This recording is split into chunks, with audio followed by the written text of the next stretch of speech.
Miss Ashley 2 is what I'm terming a Franken racer. Essentially a scratch-built P-51 fuselage that was mated to Learjet wings. 3,500 horsepower Rolls-Royce Griffin engine. Now, when you have something like this and you're dealing with a hybrid configuration, you're mixing different components, if you don't do the structural analysis absolutely correct, you may run into a structural failure. And during Reno 99, there was a significant flutter issue on the tail which separated from the aircraft. And so it's unfortunate we lost Mr. Levitt's scratch-built P-51 fuselage, 1,000 pounds lighter than a stock Mustang. Estimated top speed was 525 miles an hour. Rare Bear. Now, according to Lyle Shelton's Oshkosh Forum, over 65,000 man-hours were put in restoration of Rare Bear from its original derelict condition to what we see at Reno today. Now, nobody has 65,000 hours to invest in a new air racer. It's just not practical. Current world speed record holder at 528.33 miles an hour. No one has beat it to date. 4,000 horsepower Wright R3350. Clip wings, modified canopy, lighter weight, and shortened length are some of the interesting concepts that took place with the Rare Bear. Now you can see this big cowling up front here, and again, Tsunami has half the frontal area as Rare Bear. Evidence of the clip wings in this shot right here. So just a brief overview on Rare Bear. Pond Racer preliminary configurations. One was the centerline push-pull configuration similar to the Defiant.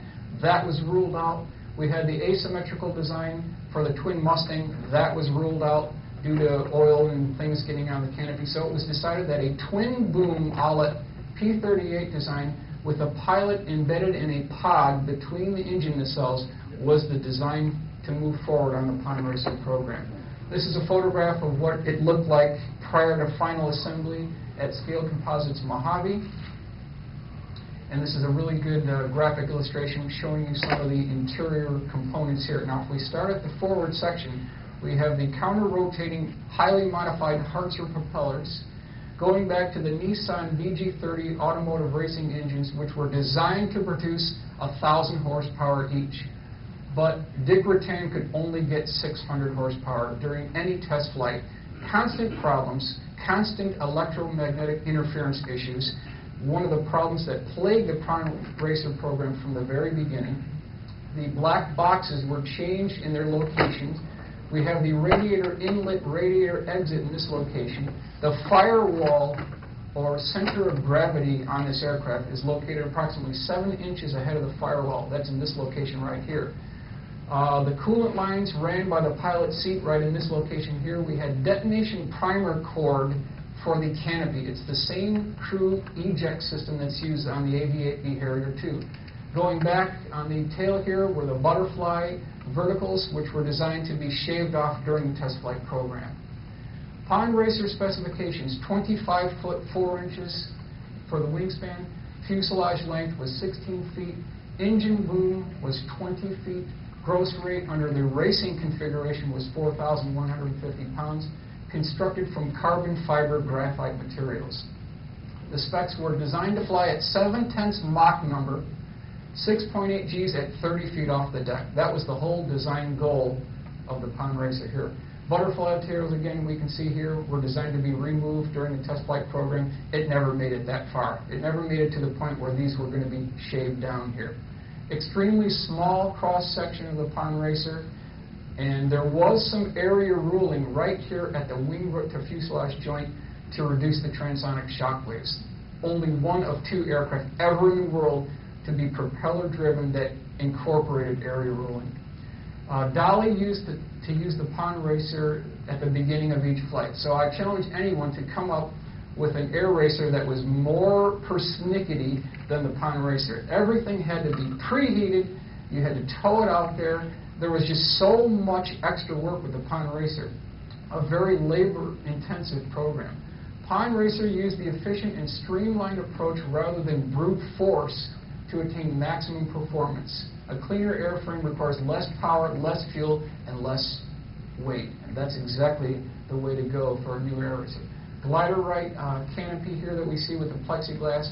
And you can kind of get a vision of the canopy relief levers in this location right here. John Ronks, who I believe is the foremost aerodynamicist in the world, really was instrumental in doing a number of things for the Pond Racer. He designed the propeller, the wing, and vertical horizontal stabilizer airfoil used on the Pond Racer using his own computer program called Drumfoil. That was used to analyze the shapes at the specific lift coefficient, Mach number, and Reynolds number. So really, John Ronks is a treasure that we have. Canopy lock and unlock levers and radiator outlet right in this location right here. Pond Racer Model 158 was completed in June of 1989. Now, Dick was a little bit timid of getting in this aircraft. He actually did make the first flight. Unveiling took place on April 4th, 1991. Each engine nacelle measures just 26 inches in diameter. So a new engine had to be developed that was under 26 inches in diameter that could fit in those engine nacelles, which was very difficult to do. Enhanced view of the radiator outlet. Care was taken in the design of the Pond Racer to ensure that high temperature exhaust oil and water lines did not pass through the pilot's compartment. Fuel lines did pass through the forward lower section of the fuselage, and that may have been a contributing factor here. Pond Racer landing gear retracts aft and into the tail boom, so it will be in this location right here.